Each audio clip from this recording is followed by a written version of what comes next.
Hello বন্ধুরা, তো তোমাদেরকে গুড আফটারনুন বলবো নাকি গুড নুন বলবো আমি বুঝতে পারছি না।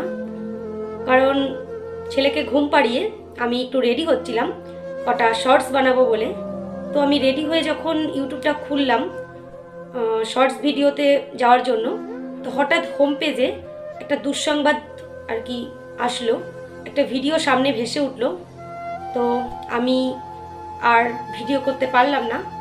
তো তোমরা তো বুঝতেই পেরে গেছো আমার টাইটেল আর থাম্বনেল দেখে, আশা করি। তো ঐন্দ্রিলা শর্মা, আমাদের সকলেরই চেনা ঐন্দ্রিলা দি, ভালোবাসার আরেক নাম ঐন্দ্রিলা শর্মা, জীবন যুদ্ধের আরেক নাম ঐন্দ্রিলা শর্মা, যে বারবার জীবন যুদ্ধে জিতে ফিরে এসছে। তো সে আজ আর আমাদের মধ্যে নেই। তো 20 দিন মৃত্যুর সঙ্গে লড়াই করে সে আজ একটু আগেই আমাদের সবাইকে কাঁদিয়ে না ফেরার দেশে চলে গেছে। তো কি বলবো তোমাদের, একটাই রিকোয়েস্ট করব যে চলো আমরা সবাই মিলে ভগবানের কাছে প্রে করি যেন ঐন্দ্রিলা দি যেখানেই আছে, যেখানেই থাকুক, যেন ভালো থাকে আর বেঁচে থাকে সব্যসাচীদার ভালোবাসার মধ্য দিয়ে। হয়তো ঐন্দ্রিলা দি আর নেই, কিন্তু তার ভালোবাসা এখনো আছে আর বেঁচে থাকবে সারা জীবন। কারণ এত অল্প বয়সে ইন্ডাস্ট্রি একটা নক্ষত্র হারালো, প্লাস আমাদের একটা ভালোবাসার মানুষ আমাদের থেকে চলে গেল। আমাদেরই এতটা খারাপ লাগছে, আমি জানি তোমরা অনেকেই শুনেছো ঘটনাটা, তাহলে আমাদেরই কতটা খারাপ লাগছে। সেখানে ওর আত্মীয় পরিজন, ওর ভালোবাসার মানুষ সব্যসাচী আমরা সবাই চিনি। আমরা অপেক্ষা করেছিলাম সব্যসাচী আর ঐন্দ্রিলার ভালোবাসার পরিপূর্ণ দেখব বলে। তো ভালোবাসার পূর্ণতা হয়তো পেয়েছে, অবশ্যই পেয়েছে আর পাবেও। ঐন্দ্রিলা দি আমাদের মধ্যে নেই, কিন্তু তার ভালোবাসা আছে। তাই সব্যসাচীদা আর ঐন্দ্রিলাদির ভালোবাসা অবশ্যই পূর্ণতা পেয়েছে। তো তো মাত্র 24 বছর বয়স ঐন্দ্রিলাদির। তো মাত্র 24 বছর বয়সে অনেক কঠিন যুদ্ধে সে জয়ী হয়ে বারবার ফিরে এসছে হাসি মুখে। আমি কখনো ঐন্দ্রিলাদিকে ক্যামেরার সামনে কাঁদতে দেখিনি, আমি কখনো ঐন্দ্রিলাদিকে ক্যামেরার সামনে একবারও ভেঙে পড়তে দেখিনি। এত বড় বড় ক্যান্সারের মতো মারণ রোগকে হারিয়েও কিন্তু ঐন্দ্রিলাদি ফিরে এসছে আমাদের মাঝখানে হাসি মুখে।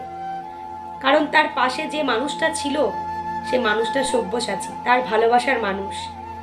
পৃথিবীতে এরকম কমই দেখা যায় জানো তো বন্ধুরা, যে মানুষটা নিঃস্বার্থভাবে তার পাশে ছিল।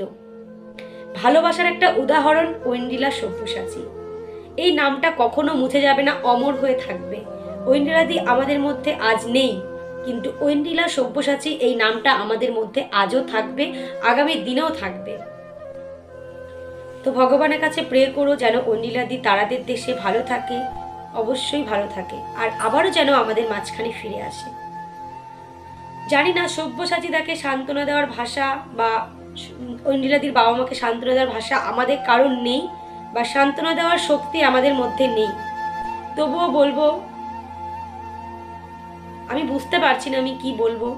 তবে আমি যখনই শুনেছি না, আমার আর শর্টস করার মানে আমি কিছুক্ষণের জন্য থমকে গেছি। কারণ আমরা প্রত্যেকেই জানি ঐন্দ্রিলা দি এরকম আগেও অনেকবার জীবন যুদ্ধে ফিরে এসছে। এবারেও ভাবিনি, আমি তো এক মুহূর্তের জন্য ভাবিনি ঐন্দ্রিলা দি আমাদেরকে ছেড়ে চলে যাবে। ভেবেছিলাম এবারও একটা মিরাক্কেল হবে, এবারও এত রোগকে হারিয়ে ঐন্দ্রিলা দি ঠিক ফিরে আসবে আগের মতো হাসি মুখে। এক মুহূর্তের জন্য হোম পেজের ভিডিওটা দেখে বুকটা কেঁপে উঠল। ঐন্দ্রিলা দি আর নেই, প্রয়াত। জাস্ট ভাবতে পারিনি, মানে মেনে নিতে পারছিলাম না। তো অনেক বড় হয়ে গেল ভিডিওটা, এটুকুই বলার ছিল। তো গডের কাছে প্রে করো ঐন্দ্রিলা দির জন্য। অনেক প্রে করেছি আমরা সবাই, কিন্তু ফিরে আসেনি, চলে গেছে। তবে যেখানেই গেছে যেন ভালো থাকে, সুস্থ থাকে। জীবন যোদ্ধার আরেক নাম ঐন্দ্রিলা শর্মা, যে বারবার জীবন যুদ্ধে ফিরে এসছে। কিন্তু নিয়তির খেলার কাছে আমরা তো তুচ্ছ, নিয়তির খেলার কাছে আমরা নিমিত্ত মাত্র। ভগবানের খেলা আমরা কি করে বুঝবো? হয়তো ভালো মানুষকে ভগবান এরমভাবেই নিয়ে যায় আমাদের কাছ থেকে। ভালো থেকো ঐন্দ্রিলা দি, তোমাকে আমরা কেউ ভুলবো না। তুমি চিরকালই আমাদের মনের মণিকোঠায় থেকে যাবে, ভালোবাসার উদাহরণ ঐন্দ্রিলা দি।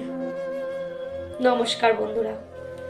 আমার ভিডিওর আজকে একটাই অনুরোধ, আমার ভিডিওর বক্তব্য একটাই, লাইক কমেন্ট কিচ্ছু করতে হবে না, শুধু ঐন্দ্রিলাদির জন্য একটু প্রে করো যেন দিদি যেখানেই থাকে ভালো থাকে। অবশ্যই দিদি আমাদের সবার মনের মণিকোঠায় থেকে যাবে।